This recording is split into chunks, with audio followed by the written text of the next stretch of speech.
You found this frequency. Somehow. Somewhere. I don't know where you are, but welcome. This is Echoes and Dust, a broadcast from somewhere between memory and ruin. I'm GB Ellery, and tonight, we open a door, a creaking door, to a place that feels familiar, but isn't. Let's talk about haunted houses. There are places that breathe differently. Not loudly, not obviously, but with a certain weight in the walls. A stillness that feels too still. Like a room waiting for something to return. You felt it. That sudden quiet. That cold brush on the back of your neck. That hesitation before stepping into a basement you've never entered before. But here's the question that lingers in that silence.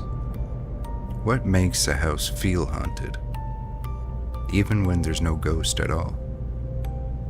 What if the haunting isn't in the house? What if it's in us? The philosopher Martin Heidegger once said that to be human is to dwell. That we exist not just in space, but in places. We assign meaning to rooms. We name them bedroom, study, attic, nursery. We shape them, and they shape us back. A house is more than walls. It's memory architecture. So when a house is left behind, when the voices leave, the food spoils, the doors stop opening, something else begins to echo there. Not a ghost, not at first, but a vacancy, a pressure, an invitation for our imagination to fill in the gaps. And we do, because that's what we are, storytelling creatures, living in spaces we once called home, or fear we never could. When I was 8 years old, my parents took me to see an old farmhouse upstate. We weren't going to buy it. It was just something to do on the way home. The floor sagged. The wallpaper was peeling like skin. There was a dead bird in the fireplace. And I remember a staircase that led up and then turned sharply, cutting off the hallway like the house wanted to keep secrets from itself. No one said the word haunted, but I remember how quietly my parents spoke. I remember how we all hurried back to the car without ever saying why. That house wasn't haunted, not officially, but something about it asked for reverence, and we gave it. You see, a haunted house doesn't need a ghost. It needs absence.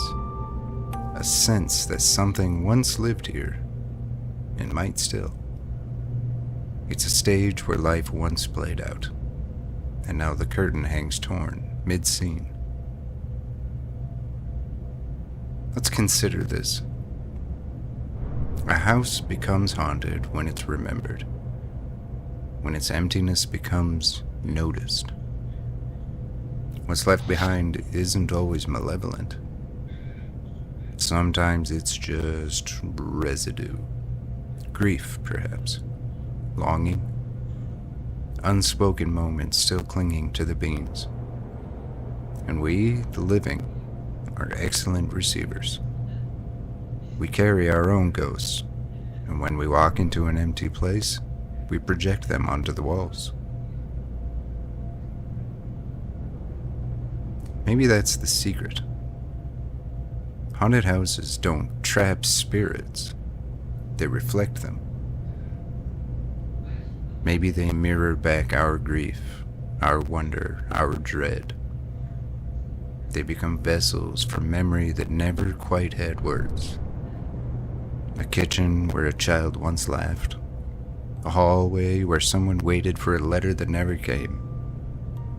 A bedroom where someone sat too long with silence. It doesn't take a ghost to haunt a place, just time. Time and forgetfulness. Freud had a word, the uncanny, das Unheimliche. It means the unhome-like, the familiar made strange, the ordinary turned just enough to make your skin forget how to feel safe. A doll with two human eyes, a hallway that feels 1 foot too long, a house that seems to be listening when you speak. We fear haunted places, not because we believe they're unnatural, but because we fear how natural they feel.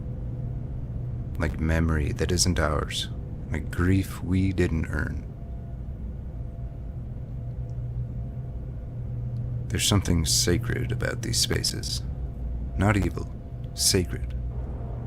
They ask for reverence, not because they contain danger, but echoes.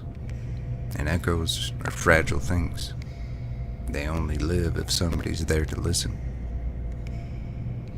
That's what we do, isn't it? We just listen. To places, to stories, to whatever reaches out across the years and says, I was here.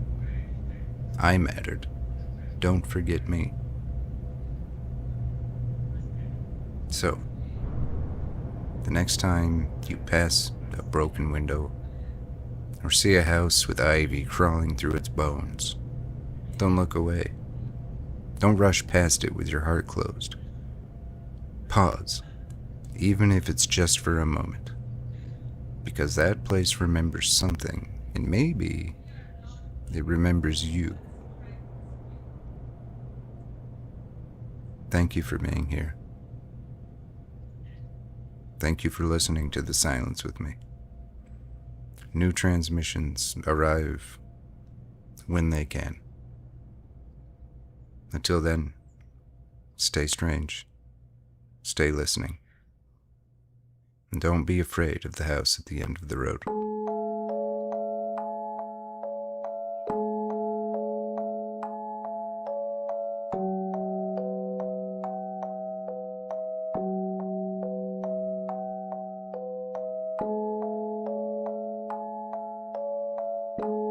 I'll wait for you here at the end of the world.